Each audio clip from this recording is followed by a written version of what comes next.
অমাবস্যার রাত, আকাশে এক ফোঁটা আলো নেই। চারপাশ এত চুপচাপ, নিজের শ্বাসের শব্দ ভারী লাগছে।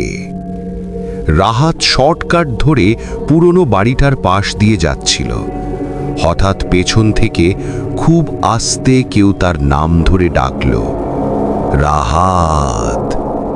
সে থেমে গেল, বুকের ভেতর ধুকপুক শব্দ। পেছনে তাকালো, কেউ নেই।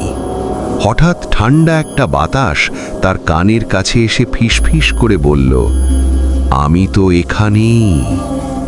তার শরীর জমে গেল। সামনে ভাঙা জানালায় অন্ধকারের ভেতর দুটো সাদা কিছু যেন তাকিয়ে আছে। চোখ নাকি আলো? দরজাটা ধীরে ধীরে নিজে থেকেই খুলতে লাগলো। কড় কড় কড়। রাহাত দৌড় দিতে গেল, কিন্তু দেখল তার পা নড়ছে না। তারপর এক চিৎকার, পুরো গ্রাম কেঁপে উঠল। সকালে সেখানে শুধু একটা জিনিস পাওয়া গেল,